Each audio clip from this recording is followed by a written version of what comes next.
ہو کوئی بھی ہو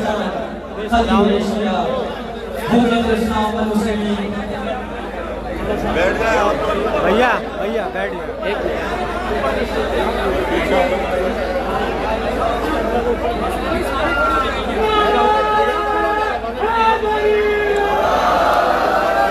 تھوڑا سا پیچھے ہونا تھوڑا سا تمام عوام سے گزارش ہے بھیا الگ جا رہے ہو نا یہاں اب آپ کے سامنے عالم شہرت یافتہ خطیب پاکستان خطیب ایشیا بھیا یہاں سے ہٹ جائیں یہاں سے ہٹ جائیں بھیا یہاں سے ہٹ جائیں بھیا نعرے کا جواب دیتے ہوئے نعرہ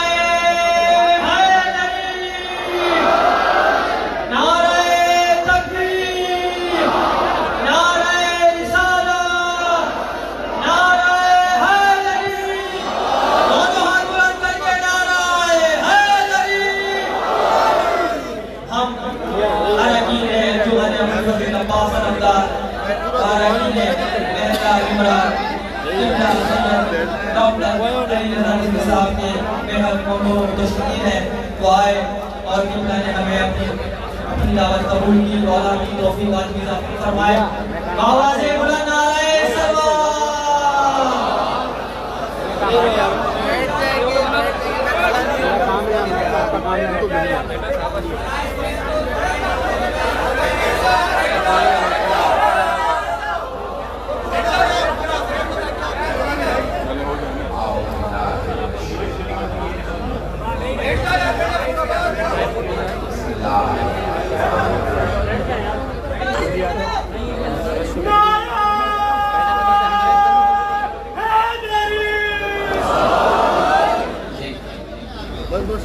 أعوذ بالله من الشيطان الرجيم بسم الله الرحمن الرحيم الحمد لله الذي نفر قلوب العارفين بنور معرفته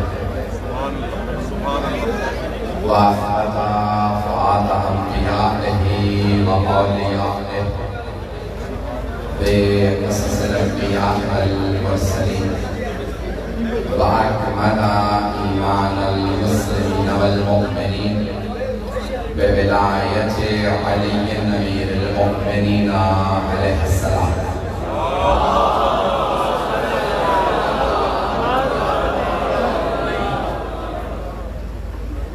والصلاة والسلام والتحية والإكرام على أفضل الموجودات العبد المؤيد والرسول المسدد المصطفى الأمجد المحمود الأحمد أعني أبا القاسم محمد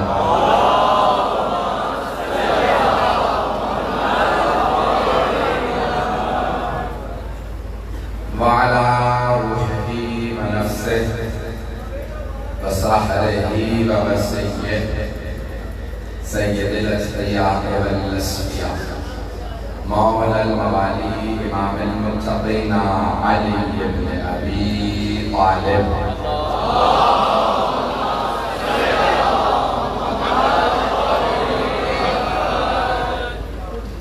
وعلى أوصيائه لا سيما بقية الله في الأرضين روحي وأرواح العالمين لتراب مقدمه الفداء واللعنة الدائمة على أعدائهم أجمعين من الآن إلى قيام يوم الدين أما بعد فقد قال رسول الله صلى الله عليه وآله وسلم إني تارك فيكم الثقلين كتاب الله وعترتي أهل بيتي وإن تمسكت بهما لن تضلوا بعدي أبدا إنهما لن يفترقا حتى يرد علي الحوض صلوات محمد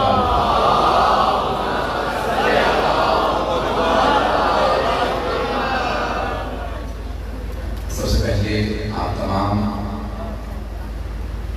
مومنین و مومنات سے، بھائیوں سے، بزرگوں سے، بچوں سے معذرت کی میں حاضر ہوئے یہ کچھ چیزیں اپنے ہاتھ میں نہیں ہوتی.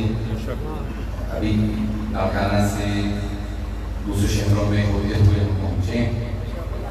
جو آپ کو انتظار کرنا پڑا اس کے لیے بے انتہا معذرت. خدا آپ کو سلامت رکھے.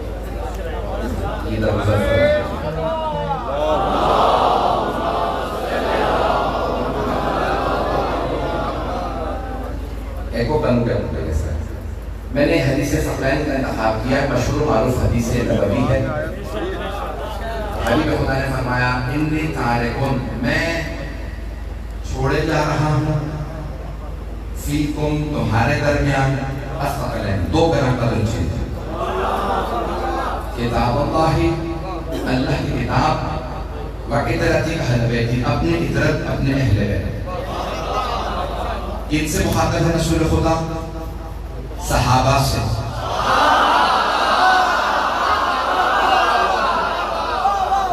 مجھے بتایا یہی گیا ہے کہ آپ کا حسن سماعت بہت بلند ہے.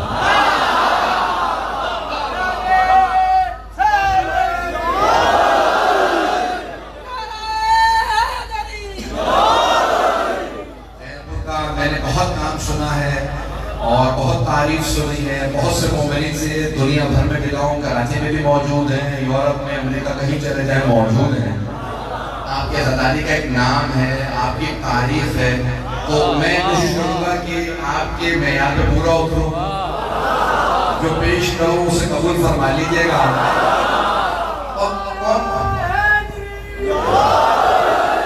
کون مخاطب ہے؟ رسول خدا خطاب کر رہے ہیں، صحابہ کا مجمع ہے.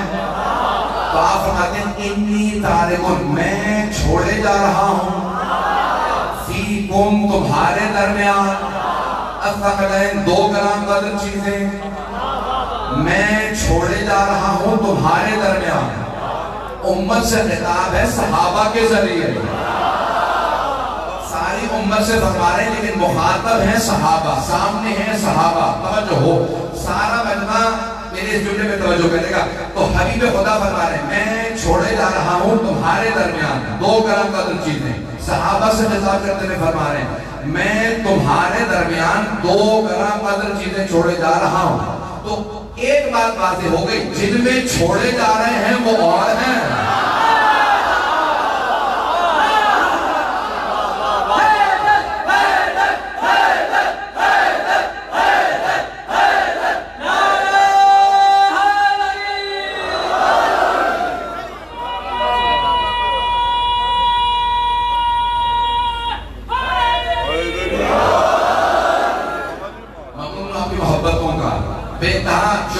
آپ کی محبت ہو. اب حبیب خدا فرما رہے ہیں تمہارے درمیان چھوڑے جا رہے ہیں. اس کا مطلب ہے جن میں چھوڑے جا رہے ہیں وہ اور ہیں، جنہیں چھوڑے جا رہے ہیں وہ اور ہیں.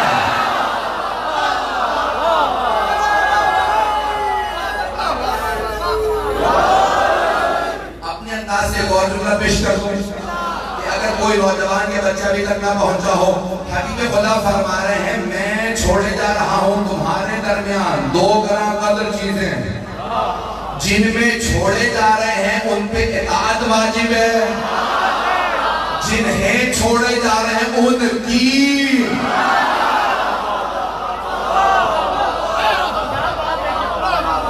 ان کی اطاعت واجب ہے.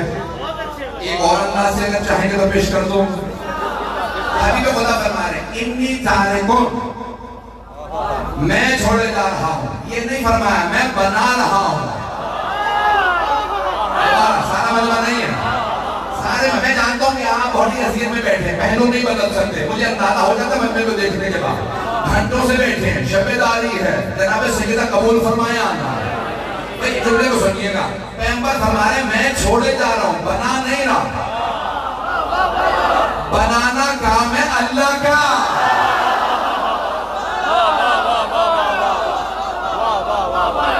بھئی اللہ نے علی کو مولا بنایا ہے، اللہ نے علی کو ولی بنایا ہے، اللہ نے علی کو امام بنایا ہے.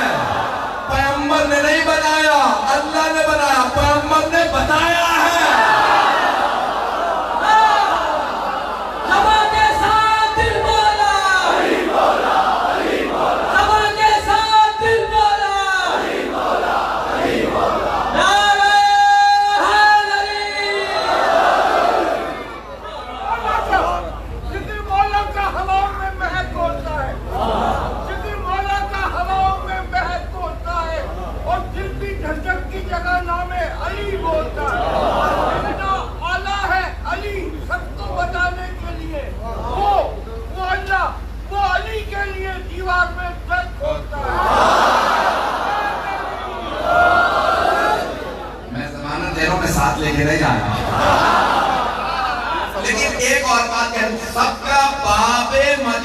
العلم ایک ہے. حبیب خدا فرمایا انی تارکون، صحابہ سے کہتے ہیں انی تارکون، میں بنا نہیں رہا. قرآن اللہ نے بھیجا، آل محمد کو اللہ نے بنایا ہے، مولا بھی اس نے بنایا ہے، معصوم بھی اس نے بنایا ہے، امام بھی اس نے بنایا. میں چھوڑے جا رہا ہوں تمہارے درمیان. آئندہ صحابہ میں اور اہل بیت میں ایک اور فرق بتا دوں.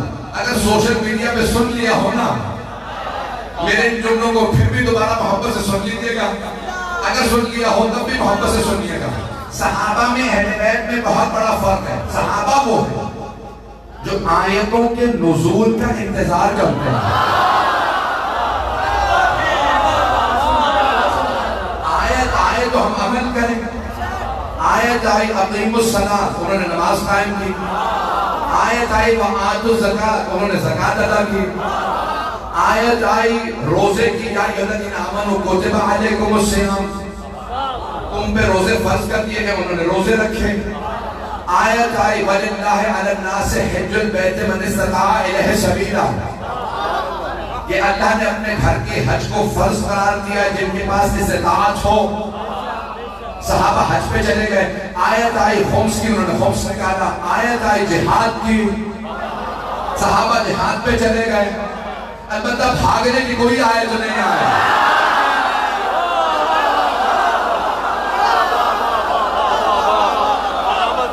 آپ نے کہا تھا، آپ نے بچوں نے مجھ سے کہا تھا، نوجوانوں نے کبھی بولنا نہیں ہمیں پڑھیے گا، ہم سارے سننے کے لیے آئے ہیں. آیت آئی وہ جہاد پہ چلے گئے. آیت آئی انہوں نے ہجرت کی. وقت نہیں ہے، آیتیں آتی رہی، وہ عمل کرتے رہے. تو صحابہ آیتوں کے نزول کے انتظار میں رہتے تھے. آیت آئے تو ہم عمل کریں. آیتیں اہل بیت کے انتظار میں رہتی تھی. آیتیں اہل بیت کے انتظار میں رہتی تھی. یہ عمل کرے تو ہم نازل ہوں. علی بستر رسالت پہ سوئے تو آیت آئے. علی نے ہجرت کی تو آیت آئے. خیبر کا در اکھاڑا تو آیت آئے. حالت رکوع میں زکوٰۃ دی تو آیت آئے. سیدہ نے روٹیاں دی تو آیت آئی. صحابہ کا مقابلہ نہ کرنا، صحابہ غلام اہل بیت.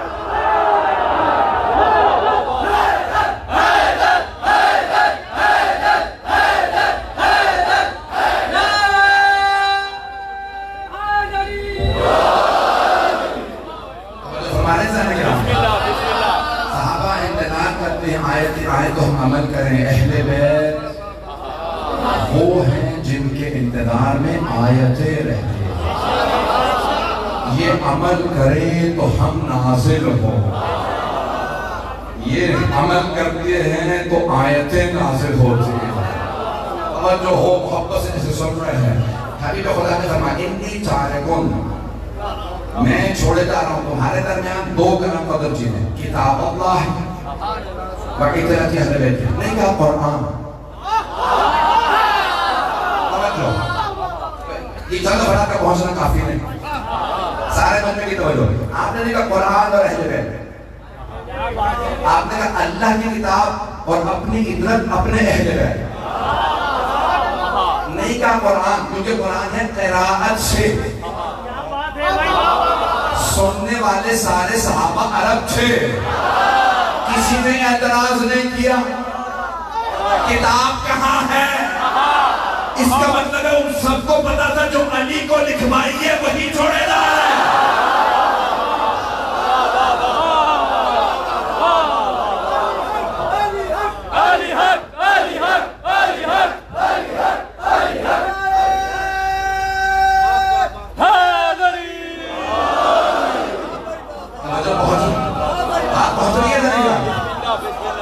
آپ نے فرمایا کتاب اللہ کی کتاب.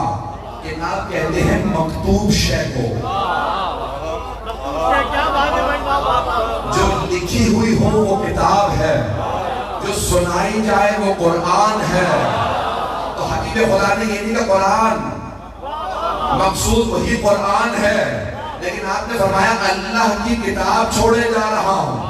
کتاب سوال نہ کرنا بتا رہا ہے کہ کتاب موجود تھی. مجھے لگتا ہے کہ جب تک آپ کہلوانے لیں گے تب تک سارے داد نہیں دیں گے. بھئی اگر آپ سے کوئی کہے نا اس نے قرآن جمع کر دیا تو کہیے گا پھر حبیب خدا نے کہا میں کتاب چھوڑے جا رہا ہوں, یہ نہیں کہا جمع کر لینا. علی کو لکھوایا ہے اور کچھ نہیں کہہ سکتا. اللہ کی کتاب چھوڑے جا رہا اور اپنی عطرت اپنے اہل بیت. کچھ لوگوں نے ایک مرتبہ ہاتھ بلند کیا تھا, یا رسول اللہ حسبنا کتاب اللہ, ہمیں اللہ کی کتاب کافی ہے, ہمیں آپ کے اہل بیت کی ضرورت نہیں. کچھ لوگوں نے کہا, سب نے نہیں, کچھ لوگوں نے کہا یا رسول اللہ حسبنا کتاب اللہ, ہمیں اللہ کی کتاب کافی ہے. جس نے سب سے پہلے نعرہ لگایا تھا کہ ہمیں کتاب کافی ہے, سب سے پہلے وہی در علی پہ آیا.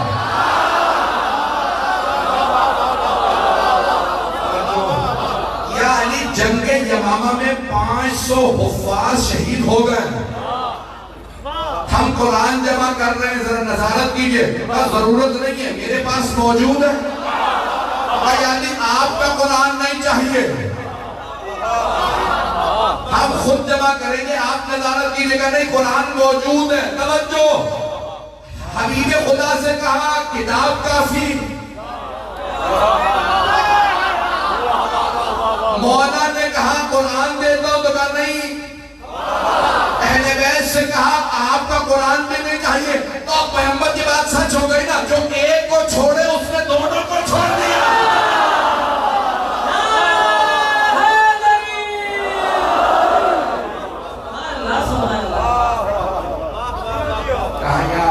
آپ سے قرآن نہیں چاہیے. کیوں نہیں چاہیے؟ کہ آپ نے قرآن کی ہر آیت کی شان نزول کو لکھ دیا. شان نزول سب سمجھتے ہیں ہم. یہ آیت کس مقام پہ نازل ہوئی, کس کے لیے نازل ہوئی, کب نازل ہوئی, مکے میں نازل ہوئی یا مدینے میں, سفر میں نازل ہوئی یا حضر میں, گھر میں نازل ہوئی یا مسجد میں, فرش میں نازل ہوئی یا عرش میں, جنگ میں آئی یا صلح میں. پھر آپ نے نام بھی لکھے, سورہ منافقون کس کس کے لیے ہے.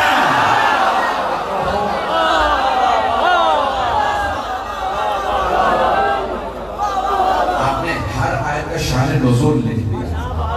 تو کہا ہمیں آپ سے نہیں چاہیے کیونکہ شان نزول موجود ہے. آپ نے کہا اب میں دوں گا بھی نہیں, مانگو گے نا تو یہ شان نزول والا صرف میرا مہر لگائے کہ یہ میرا بیٹا مہدی دکھائے. قرآن کے سارے راز اس میں ہیں. یہ قرآن نہیں ہے, اس میں تفسیر ہے, شان نزول ہے. علی بن ابی طالب کے ہاتھ کا کہ یہ صرف قرآن نہیں, تمہارے پاس صرف قرآن اور وہ بھی نہیں سمجھو گے. ایک حدیث پیش کرنا چاہتا ہوں, مجمع ہے گا میرے ساتھ, وقت ہے بھی ایسا نہیں کہنا نہیں, ایسا نہیں کہنا. 4 گھنٹے یقین مانیے کہ وہ کہتے ہیں 4 گھنٹے پڑھیں, 4 گھنٹے بھی سو رہے ہیں. 4 گھنٹے سے خدا میں ہاتھ جوڑ کے بات کرتا ہوں.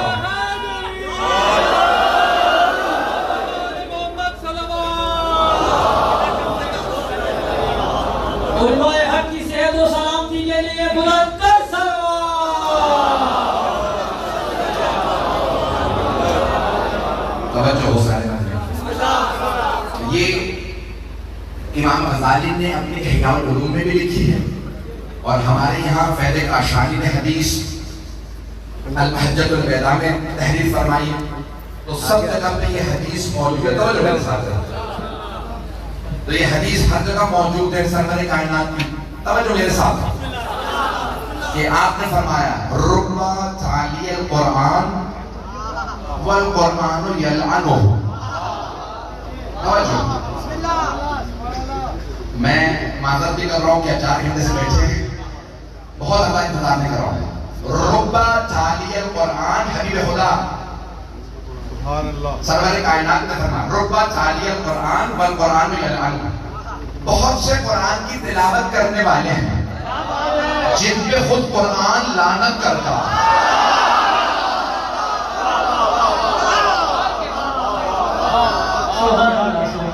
یا رسول اللہ ہاتھ مانگ کے سوال کرو. قرآن کی تلاوت کرتے ہیں اور قرآن ہی پہ لعنت کر رہا ہوتا ہے. ربا تالی القرآن والقرآن یلعنہ. بہت سے قرآن کی تلاوت کرنے والے ایسے ہیں جن پہ خود قرآن لعنت کرتا. کون سا ایسا تلاوت کرنے والا ہے جس پہ قرآن لعنت کرتا؟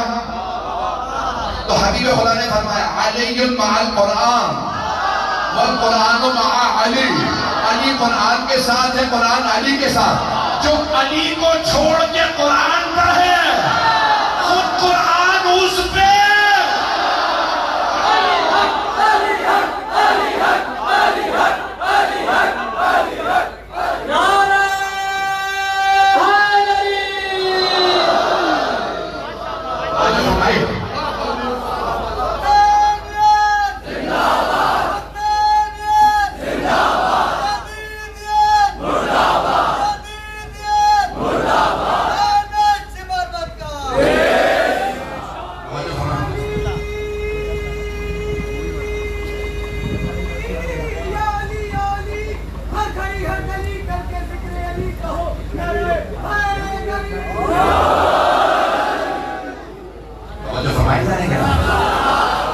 ابھی بھی اے قاری قرآن علی بن ابی طالب کو چھوڑنے کے بعد قرآن پہ توجہ نہ کرنا. خود قرآن کہے گا خبردار میں سمجھ ہی نہیں آؤں گا. صرف ایک واقعے کی طرف اشارہ. یہودی نے سوال کیا مجھے یہ اتنے سوال ہے قرآن کریم سے بہت تیزی سے واقعہ اتنے سوال ہیں مجھے ان سارے سوالوں کو قرآن سے جواب چاہیے. جس نے سوال کیا تھا وہ مسجد نبوی میں تھا. کیا سوال ہے؟ کس جگہ تھا؟ ایک مرتبہ کہا کہ مجھے قرآن سے جواب چاہیے. کیا سوال ہے؟ پہلا سوال سنا کا سوال پہلا تو بہت مشکل. دوسرا سوال تھا دوسرا سوال سنا وہ اور مشکل تھا. تیسرا کا کیا بات ہے تم یہودی ہو تمہیں قرآن سے جواب کیوں چاہیے؟ اس نے کہا میں یہودی ہوں تم تو یہودی نہیں ہو.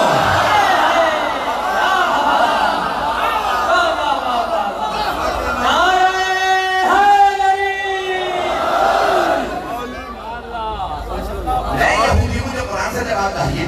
تم یہودی نہیں ہو تم کیوں منع کر رہے ہو قرآن سے جواب دینے سے؟ کہ مجھے قرآن میں جواب مل نہیں رہا. کہ کوئی ایسا ہے جو قرآن سے جواب دے سکے؟ انہوں نے اپنے دوست سے پوچھا تمہیں جواب آتا کہ نہیں؟ مجھے بھی جواب نہیں آتا. جب خود نہیں آتا تو مجھ سے کیوں پوچھ رہے ہیں؟ کیا کروں گا انتظار کرو بیٹی سے پوچھ کے آتا ہوں.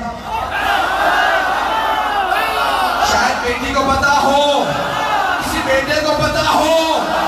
پوچھا انہیں بھی نہیں پتا تھا. کہا میرے ساتھ سے تو ایسے گھر میں چلتا ہوں جہاں پہ یقین پتا ہوگا. وہ کون ہے؟ کہ اس کا نام علی ہے. میں اپنے انداز سے پیش کروں گا اپنے الفاظ میں پیش کروں گا. اگر سننا چاہے تو سنیے گا. دروازے پہ دستک دی. مولا نے دروازہ کھولا. مسکرا کے دیکھا کہ کیا بات ہے؟ کہ یا علی قرآن سے جواب چاہیے. تمہیں نے نہیں کہا تھا قرآن کافی ہے؟ تمہیں نے تو کہا تھا قرآن کافی ہے. کہ یا علی اسلام پہ وقت آن پڑا ہے. یہ یہودی بار بار قرآن سے جواب مانگتا ہے. اب میں اپنے انداز سے پیش کر رہا ہوں کہ یا علی قرآن سے جواب چاہیے. مولا نے یہ نہیں کہ اپنے قرآن سے لاتا ہوں. کہا قرآن دے.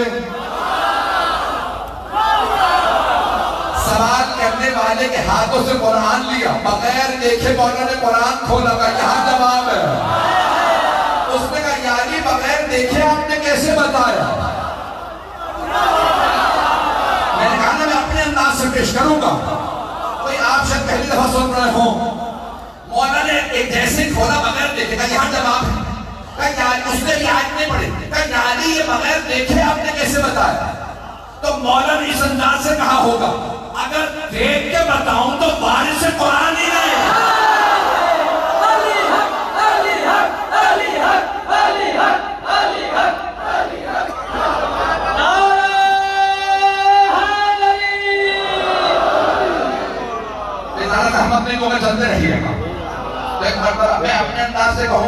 مولا نے قرآن کھولا ہوگا, آیت نے نکل کے سلام کیا ہوگا اور بتایا ہوگا مجھ میں جواب ہے.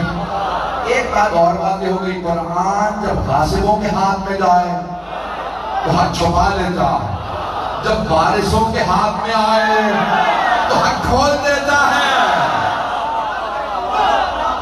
مولا نے قرآن ہی سے دکھایا کہ یہاں جواب موجود ہے. ایک مرتبہ اس نے پڑھنا شروع کیا کہ یعنی یہ آیت تو میں نے بھی کئی بار پڑھی, اس آیت میں مجھے یہ جواب نظر نہیں آیا. مولا نے کہا دوبارہ پڑھ, کسی میں جواب ہے؟ ہاں اب آپ نے کہہ دیا تو مجھے بھی یقین ہو گیا, نظر آ رہا ہے جواب یہیں پہ ہے. عزیزان گرامی, قرآن کو پتا ہے وارث کون ہے, غاصب کون ہے. کئی افراد نہ جانے کہاں کہاں بیٹھ کے کہتے تھے قرآن میں یہ آپ خود بچے بھی شیعہ کہتے ہیں انہیں سمجھ نہیں آتا. میں ممبر سے کہہ رہا ہوں سمجھ نہیں آتا. علی کو چھوڑ دو تو کچھ سمجھ نہیں آتا.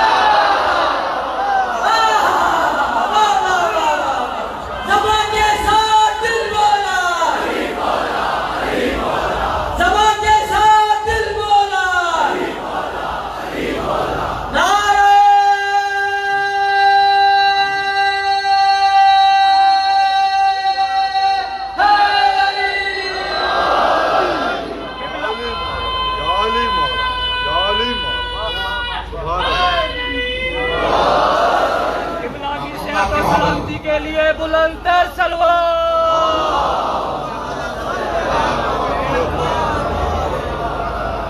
جو فرمائے جا رہے ہیں آئیے ذرا, میں نے حدیث کا آپس میں تعلق اور رشتہ نہیں بیان کیا, کئی پہلو ہیں اس میں.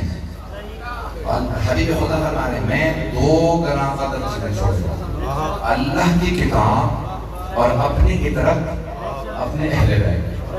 تو سب سے بڑی جو لغت ہے عربی کی اس کا نام ہے ڈکشنری کا لسان العرب, ابن منظور کی ہے لسان العرب, 18 جلدوں پہ.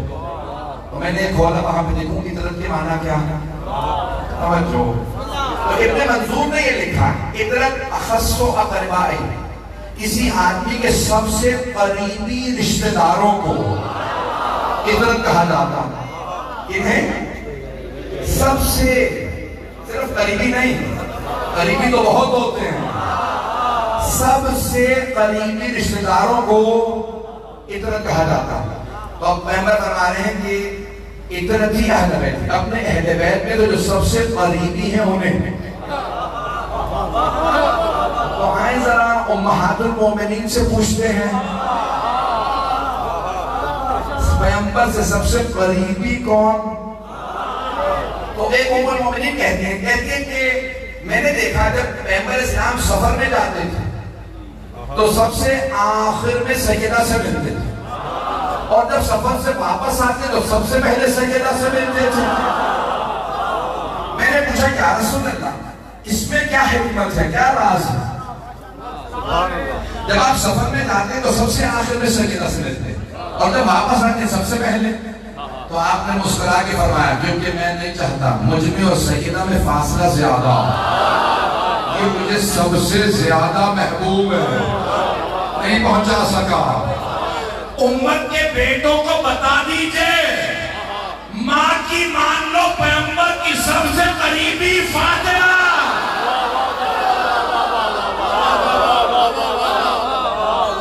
سب سے قریبی بی بی حضرت سیدہ, ان سے زیادہ قریبی کوئی نہیں. مرد تو میں نے پیش کر دیا, خاتون میں نے پیش کر دیا.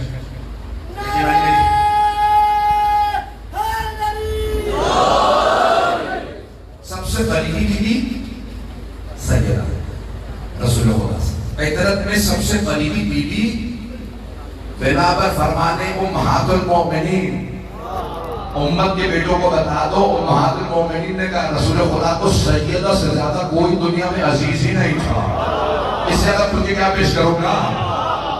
تو مستورات میں سیدہ, مردوں میں کون جانتے تو ہیں, دلیل ہونی چاہیے. پیغمبر اسلام نے ہجرت کی, کچھ لوگ تو بہت گئے ہیں, ہجرت کی.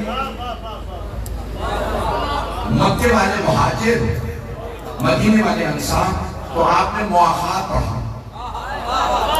مواخات یعنی بھائی جانا، اخوت، ایک کو ایک کا بھائی بنایا. اس صحابی کو اس کا، اس کو اس کا، سارے صحابہ کو ایک دوسرے کا بھائی بنا دیا. ایک صحابی نے جناب امیر سے کہا یا علی، رسول خدا نے آپ کا کسی کو بھائی نہیں بنا. جناب امیر ایک مرتبہ آئے پیغمبر کی بارگاہ میں کہا یا رسول اللہ، آپ نے کسی کو میرا بھائی نہیں بنا. کہا یا علی، میں نے اپنا بھی کسی کو بھائی نہیں بنا.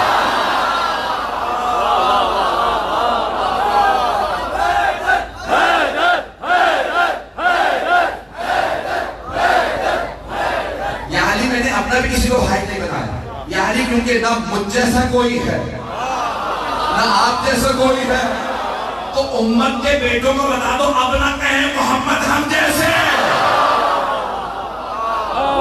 پھر آپ نے مشہور و معروف حدیث سنا جو تمام مسلمانوں کی کتابوں میں موجود ہے.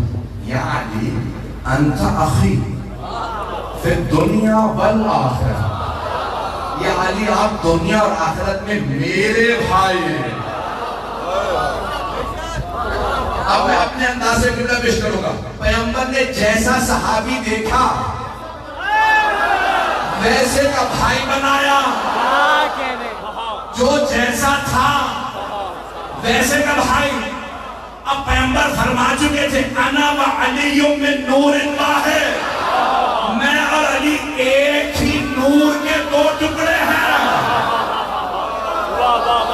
اسی لیے علی دنیا اور آخرت میں صرف میرے بھائی. جب آپ نجف اشرف تشریف لے جائیں گے نا تو مولا امیر علیہ السلام کے حرم کے ہر در پہ سلام لکھا. السلام علیکم. ایک در پہ لکھا السلام علیکم یا امیر المومنین. ایک در پہ لکھا السلام علیکم یا ابا الحسن والحسین. ایک در پہ لکھا ہے السلام علیکم یا اخا رسول اللہ. اے رسول خدا کے بھائی آپ پہ سلام. سارے صحابہ ہیں غلام. ہم نے کہہ رہے وہ صحابہ فرماتے ہیں، ساری امت کہتی ہے کہ ہم سب غلام ہیں، صحابہ بھی غلام ہیں. بھئی ہم غلام ہیں یا نہیں ہیں؟ بھئی ساری امت رسول خدا کے غلام، صحابہ بھی غلام. کیا کہنے جب سب غلام ہیں تو رسول خدا مولا ہے. سب غلام رسول خدا مولا. اب پیغمبر سے پوچھے ان کے بعد بھی کوئی مولا، تو آپ نے فرمایا من کنت مولا.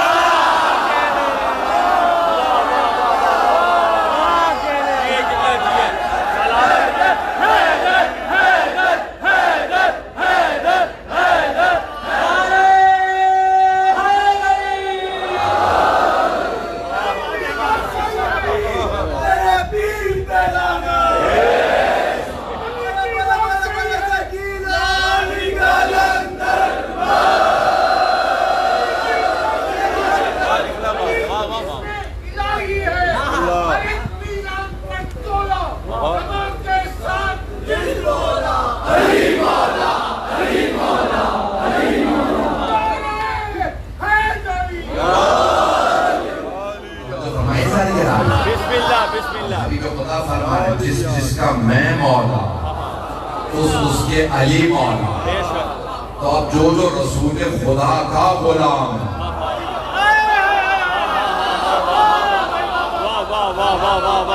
وہ علی مرتضیٰ کا بھی غلام ہے.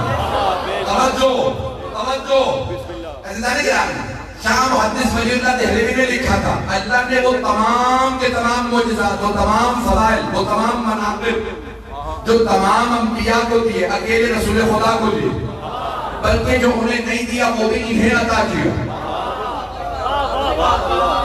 شاہ صاحب فرماتے لیکن ایک چیز اللہ نے رسول خدا کو نہیں دی، وہ ہے شہادت. صرف شہادتین میں وہ فرماتے ہیں. ہمارا عقیدہ نہیں پیش کرتا، بات پہنچ رہی ہے. تو وہ فرماتے ہیں شاہ محدث ولی اللہ دہلوی، عبدالعزیز دہلوی محدث ولی اللہ دہلوی دونوں کا بیٹا عزیزان گرامی، تو وہ کہتے ہیں کہ بھئی اللہ نے رسول خدا کو شہادت نہیں دی، لیکن شہادت کی دو قسمیں، شہادت سری اور علنی. چھپی ہوئی شہادت اور آشکار شہادت، چھپی ہوئی شہادت ہوتی ہے زہر سے، کھلی ہوئی آشکار شہادت ہوتی ہے تلوار سے. کہ اللہ نے رسول خدا کو شہادت نہیں کی لیکن انہیں دو نواسے دے دی، حسن حسین علیہ السلام. ایک کی شہادت ہے زہر سے، دوسرے کی تلوار سے. اب شاہ محدث ولی اللہ دہلوی کہتے ہیں، وہ کہتے ہیں ان دو نواسوں کی شہادت ان کی شہادت نہیں ہے، ان دونوں کی شہادت رسول خدا کی شہادت ہے. یہاں تک شاہ صاحب کا کلام، آگے ہمارا بھی سن لیں.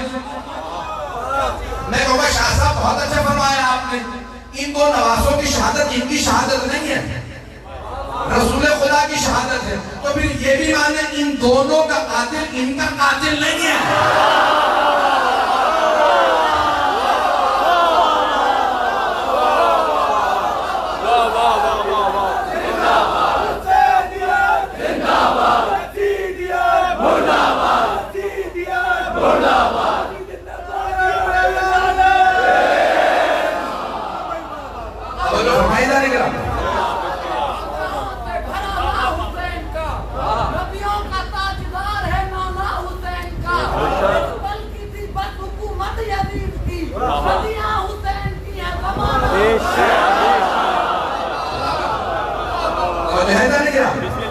میں نے بات مکمل نہیں کی لیکن آپ اتنے پیارے انداز سے سن رہا ہے، آدھے جملے میں مجھے اتنی داد مل گئے. تو میں کہوں گا شاہ صاحب اگر ان دو نواسوں کی شہادت ان کی شہادت نہیں ہے تو پھر ان دونوں کا قاتل ان کا قاتل نہیں ہے. ان دونوں کا قاتل رسول خدا کا قاتل ہے. رسول خدا کا قاتل رضی اللہ عنہ نہیں ہو سکتا.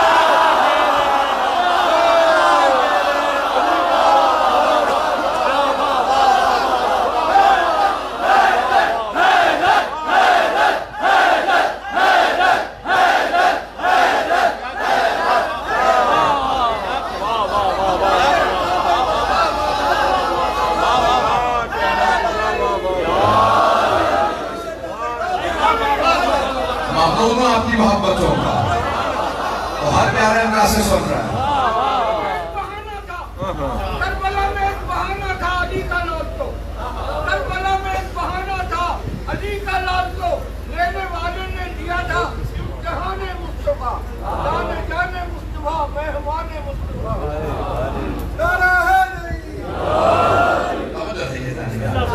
بس 5 سے 10 منٹ کی زحمت دوں گا، مجھے پڑھانے جا رہا بالکل. اب میری حالت جو ہے غیر ہو چکی، آپ ہمیشہ چہرے سے دیکھ رہے ہوں، بالکل میری حالت اس وقت پڑھنے والی نہیں ہے لیکن میں مکمل کرنا چاہتا ہوں ایک موضوع کو. اور حبیب خدا فرما رہے ہیں یہ دونوں ایک دوسرے سے جدا نہیں ہوں گے، قرآن و اہل بیت ساتھ ساتھ رہیں گے. انہما لن یفترقا حتی یرد علی الحوض، حوض کوثر تک کبھی جدا نہیں ہوں گے. اگر کبھی سمجھو نا قرآن ہے اہل بیت نہیں، یہ اہل بیت ہے قرآن نہیں، تو سمجھ لو دونوں نہیں ہیں، یہ دونوں ساتھ ساتھ ہیں، یہ دونوں ساتھ ساتھ ہیں، ہر مقام پہ ساتھ ساتھ ہیں. کربلا سے پہلے بھی، کربلا کے بعد بھی ساتھ ساتھ ہیں. عزیزان گرامی میں جملہ پیش کرنا، سارے بندے کی توجہ رہے، یہ دونوں ہمیشہ ساتھ ساتھ رہیں گے. سرور کائنات فرما رہے ہیں قرآن میراث ہے، اہل بیت وارث ہیں. بزرگ تو پہنچ گئے ہیں. قرآن میراث ہے، اہل بیت وارث ہیں. جواب فوراً نہ دیجیے گا، سوال کر رہا ہوں جواب خود دوں گا. کون افضل ہوتا، میراث یا وارث؟ نہیں پہنچا سکا.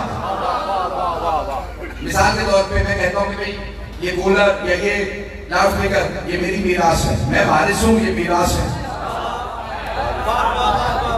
عام آدمی کی بات نہیں کر رہا ہوں، وارث ہمیشہ افضل ہوتا ہے، میراث مفضول ہوتی ہے. اب کوئی شک نہ کرے، یا خمینی کے استاد آغا تحقیقی کا جملہ ہے منبر الوسیلہ جلد نمبر 2 میں، شیعوں کا اجماع ہے آل محمد افضل ہے، کیونکہ قرآن ثابت ہے، یہ ناطق ہے، وہ صرف کلام ہے، یہ تفسیر بھی ہے.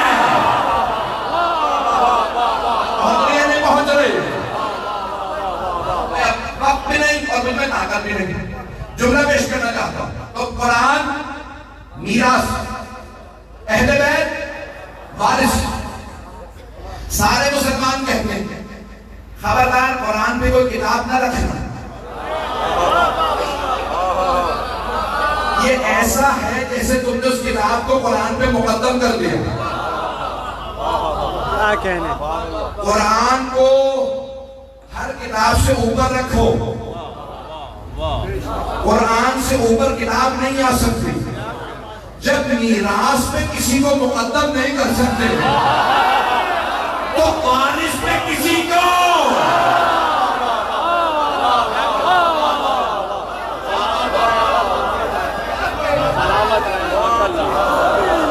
بات پہنچ گئی ہے نا؟ جب میراث پہ کسی کو مقدم نہیں کر سکتے پھر وارث پہ کیسے مقدم کر سکتے ہیں؟ ایک اور نتیجہ اس کے بعد دیکھوں گا مجھ میں طاقت ہے اور آپ میں سمجھنے کی طاقت ہے. قرآن کریم سورہ واقعہ لا یمسہ الا المطہرون، اسے کوئی مس نہیں کر سکتا جب تک کہ وہ پاک نہ ہو. ظاہری تفسیر یہ ہے جب تک وضو نہ ہو قرآن کی لکھائی نہیں چھو سکتے. جلد پکڑ سکتے ہیں، صفحہ پکڑ سکتے ہیں، لکھائی نہیں چھو سکتے. کب تک؟ جب تک وضو نہ ہو، کیونکہ قرآن میں کوئی چھو نہیں سکتا. اب یہاں پہ لمس نہیں آیا، مس آیا. دو عربی کے لفظ ایک ہے لمس، چھونا، مس. بھئی آپ نے ہمیشہ بزرگ کو سنا ہوگا زیارت پہ گئے، مجلس میں گئے تھے، زیارت مس کی، مس کی. یہ صرف ظاہری چھونا نہیں ہے، دل کی کیفیت کا نام ہے. اب سمجھ میں آیا قرآن چھونے کے لیے جسم پاک ہو، اہل بیت تک پہنچنے کے لیے شجرہ.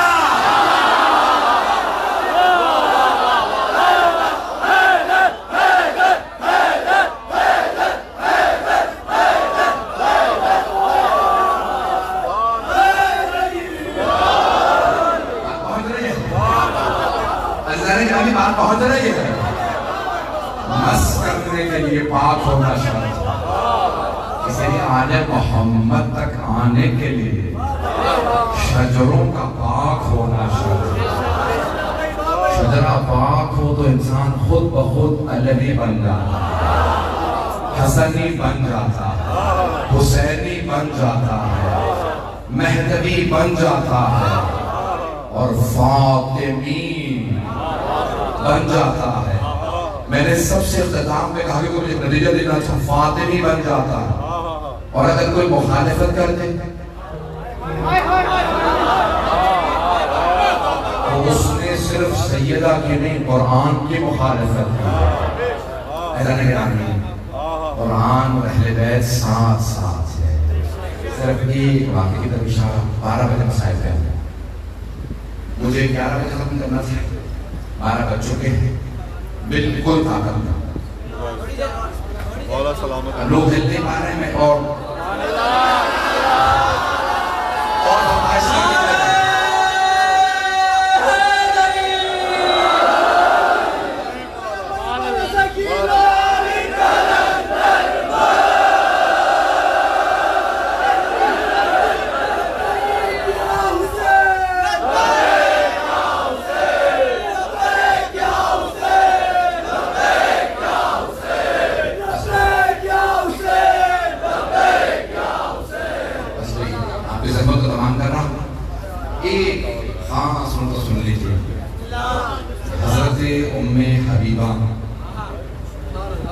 رضی اللہ عنہ فتح مکہ پہ ان کے والد بھی ایمان لے یزید کا دادا. رشتوں سے زیادہ جلدی پہنچ جاتے ہیں لوگ. تو ابو سفیان نے کہا کہ میں ایمان لے، اچھا بیٹی سے ملنا چاہتا ہوں، مل لیں. تو کہا بیٹی سلام علیکم السلام علیکم. جیسے ہی وہ آئے تو کہا بابا ابھی رک جا، کیا بات ہے، یہاں مت بیٹھیے. انہوں نے جو کپڑا رکھا کبھی تھی مسلمانوں میں ماں باپ کا احترام واجب ہے، اور اب تو میں نے بھی کلمہ پڑھ لیا، پھر بھی مجھے بیٹھنے نہیں دیا۔ کہا بابا جان یہ رسول خدا کا بستر ہے، بابا جان میں انہیں بھی اچھی طرح سے جانتی ہوں، آپ کو بھی پہچانتی ہوں، آپ اس لائق نہیں کہ بستر رسالت میں بیٹھے، جو بستر رسالت لائق نہیں وہ ممبر ہے۔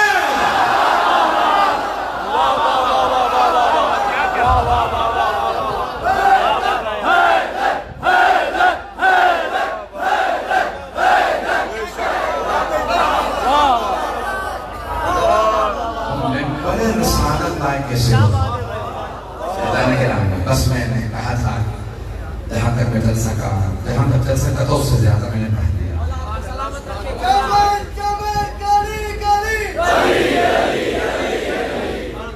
علامہ صاحب کی صحت سلامتی کے لیے بابا دے بلند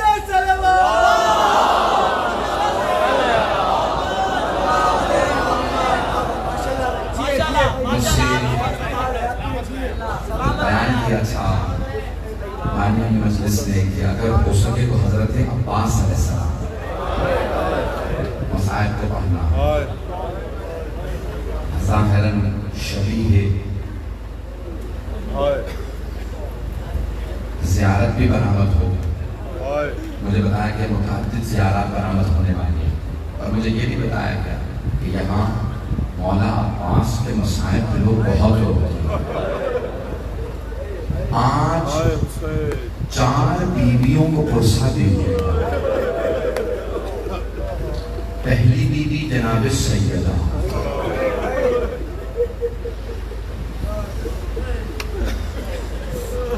جناب سیدہ کو بہت محبت ہے جناب عباس، بیوی نے اپنا بیٹا کہا عباس میرا بیٹا، جناب سیدہ کو پرسہ دیجیے گا۔ یہاں تک روایت موجود ہے چوتھے امام سے کہ روز قیامت میرے دادا علی مرتضیٰ سوال کریں گے میری دادی زہرا سے، سیدہ آپ کے بابا فرما رہا ہے امت کی شفاعت کے لیے کیا لے کے آئیں گے؟ تو مولا سجاد فرماتے ہیں میری دادی فرمائیں گی میں عباس کے 2 بازو لاؤں، پوری امت کی شفاعت کے لیے صرف 2 بازو کا، بس بھی آج کوئی رونے میں بہت اپنی عبادت پیش نہیں کریں گے، اپنے آباد میں ان کا مقام یہ نہیں کہیں گے کہ اپنا محسن لائے ہو، یہ نہیں کہیں گے میرا پہلو شکستہ تھا، اپنے کسی مسائل کا حوالہ نہیں، یہ بھی فرمائیں گی میں عباس کے 2 بازو لائے، بس بھی کوئی رونے میں بہت نہ کریں۔ میں جانتا ہوں رات 12 بج چکے ہیں، میں دیکھ رہا ہوں بہت سے چہرے بہت بزرگ ہیں، آپ بہت تھک گئے ہوں گے، مجھے بتایا 4 گھنٹے سے لوگ بیٹھے ہیں، اب تو 5 گھنٹے ہو گئے ہوں گے۔ ایک سوال کروں، آپ اس ہاتھ پہ بیٹھے تو نہیں رہنا ہے، آپ گھر چلے جائیں گے نا؟ ہائے علی و بطول کے بیٹے جو ہاتھ پہ بیٹھے رہ گئے پوری شام غریبہ، اجرکم اللہ، اجرکم اللہ۔ جو میرے بھائی دور بیٹھے ان سے سوال کروں اگر آپ زیادہ روئیں گے تو کوئی تعزیانے تو نہیں مانگے گا، لیکن جب بیویاں گریہ فرماتی تھیں انہیں تعزیانے مارے جاتے، انہیں رونے کی اجازت نہیں تھی۔ اس میں 4 بیویوں کو پرسہ دینا ہے،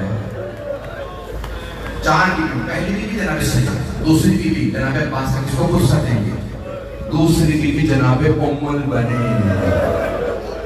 میں تفصیل سے جناب ام البنین اور جناب عباس کے مسائل پڑھوں گا، لیکن آئیے ذرا تیسری بیوی کا ذکر کر دوں، حضرت زینب کو۔ جناب زینب کو بہت محبت تھی جناب عباس، 22 سال بڑی ہے جناب زینب، اگر دیکھ سکے تو بہتر دیکھیے گا نہیں تو آنکھیں بند کر لیجیے گا۔ جب جناب عباس کی اس دنیا میں آمد ہوئی ولادت ہوئی تو جناب زینب کبریٰ نے جناب امیر سے کہا بابا اپنا یہ بیٹا مجھے دے، اس سے میں پالوں گی۔ تو جناب امیر نے فرمایا زینب آپ سے پہلے حسین نے مار دیا.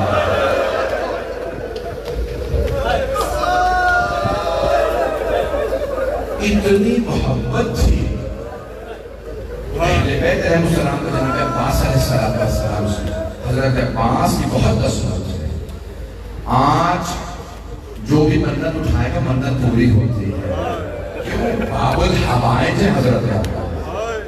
تو اس لیے جناب زینب کو جناب زینب کا جملہ پیش کرتے ہیں. جب مولا عباس کو پانی لانے کی اجازت ہے تو مولا حسین نے کہا عباس ذرا آخری مرتبہ زینب سے ملے. مولا عباس اس خیمے کے باہر آئے جہاں جناب زینب کو ملے اور ایک مرتبہ کہا بی بی الوداع. جناب زینب کو ملے نے پردے کا خیمے کا پردہ ہٹایا کہا عباس ذرا خیمے میں آئیے گا. جناب عباس جیسے خیمے میں آئے نا بی بی نے دونوں باہیں گلے میں ڈالی. عباس جب میں پہلی مرتبہ کوفے آئی تھی تو بابا نے مجھ سے فرمایا تھا زینب آج آپ شہزادی بن کے آئے ہیں, کسی شہر میں آپ کو قیدی بنا کے لایا ہے. عباس مجھے پورا یقین تھا مجھے قیدی بنایا جائے. کیوں؟ کیونکہ بابا نے فرمایا. لیکن عباس میں سوچا کرتی تھی کس کی جرت ہوگی مجھے قیدی بنانے کی جبکہ میرا عباس جیسا بھائی. یہ جملہ سنا جناب عباس, مولا کے آنسو بہنے لگے, بہت غیور تھے جناب عباس. ایک مرتبہ روتے ہوئے خیمے سے باہر آ گئے. بعض بزرگ علماء نے جملہ نقل فرمایا, فرماتے ہیں جب جناب عباس خیمے سے باہر گئے نا تو جناب زینب نے رو رو کے ایک مرتبہ بیویوں سے کہا بیویوں میں نے مدینے میں پردے کی ضمانت لی تھی, میں ضمانت واپس لیتی ہوں, میرا عباس چلا گیا.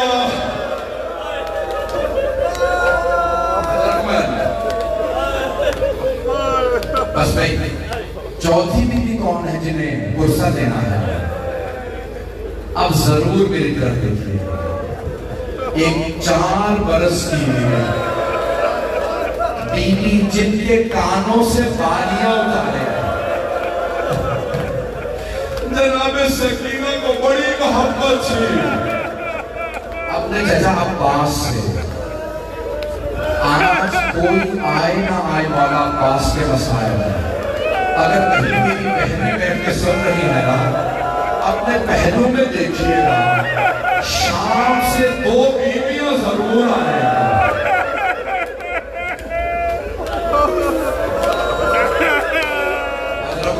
حضرکم اللہ کوئی نہیں.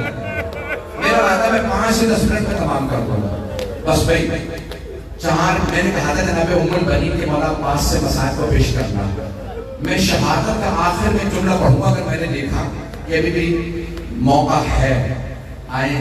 جب جناب ام البنین کو خبر ملی نا مسجد نبوی میں بشیر ابن جذر نے اعلان کیا الا یا اہل یثرب لا مقام لکم بہا قتل الحسین بکربلا. مدینے والوں نے کہا یثرب والوں اب یہ شہر رہنے لائق نہیں رہا, مسلمانوں نے ہی نبی کے نواسے کو مار دیا, حسین مارے. جناب ام البنین کی آنکھوں میں موتیا اتر آیا تھا. بی بی نے فوراً ہاتھ میں اصحری اثر پہ برقع رکھا, آواز دی اپنے پودے کو فضل ذرا مجھے فوراً مسجد نبوی لے جا. مسجد نبوی آئی. بشیر کو معلوم نہیں کہ بی بی کون ہے. بی بی نے ایک مرتبہ سوال کیا بشیر یہ کون سا حسین مارا ہے؟ بشیر نے کہا بی بی آپ کو نہیں معلوم نواسہ رسول حسین, علی کا لال حسین, فاطمہ الزہرا کے دل کا چین حسین. جناب ام البنین کے آنسو بہنے لگے. ایک مرتبہ فرمایا کیسے مان لو عباس کے ہوتے ہوئے حسین مارے گئے. بشیر نے ایک مرتبہ کہا بی بی آپ نے غلط سنا, پہلے عباس مارے گئے بعد میں حسین مارے گئے. اب میں نے تمام کر دیا 5 منٹ میں تمام. ایک مرتبہ کہا بی بی پہلے عباس مارے گئے بعد میں حسین. بی بی نے ایک مرتبہ کہا کیسے مان لو عباس علی کا شیر بیٹا جنگ نہ کر سکا. ایک مرتبہ بشیر نے کہا بی بی جب عباس کے سر میں گرز لگا، وہ گھوڑے کی زین پہ سنبھل نہیں سکے۔ اب جناب ام المؤمنین نے اپنا تعارف کروا کہ بشیر تو عباس کو جانتا نہیں ہو، بشیر میں عباس کی ماں، بشیر میں نے اپنی آنکھوں سے دیکھا میرا شیر بیٹا عباس 2 انگلیوں سے گرز کو زمین پہ پھینکتا تھا، میں کیسے مان لوں؟ عباس گرز کا معاملہ روک سکا۔ اب بشیر نے بڑے ادب سے عرض کی کہ بی بی جب عباس کے سر میں گرز لگا عباس کے بازو میں جناب ام المؤمنین کے ہاتھ سے عصا گر گیا، بی بی زمین پہ گر گئے، ماتم کرنے لگی، واہ عباسا، ہائے عباس، ہائے عباس۔ ایک مرتبہ بشیر نے کہا بی بی اس بات نے آپ کو اتنا رلا دیا؟ بی بی نے فرمایا بشیر تو نے میرا کلیجہ چھلنی کر دیا۔ کہا بی بی کس جملے میں اتنا آپ نے گریہ کیا؟ کہا بشیر جب کوئی شہسوار گرتا ہے نا وہ ہاتھوں کا سہارا لیتا ہے، میں اس بات پہ رو رہی ہوں میرے بیٹے کے بازو نہیں تھے، جب وہ گھوڑے سے گرا ہوگا اس کا چہرہ زمین میں۔ بس میں 2 منٹ کی زحمت دوں گا، زیادہ کرامت ہو رہی، آخری جملے سن لیجئے۔ کسی نے سوال کیا جب مولا کے سر میں گرز لگا،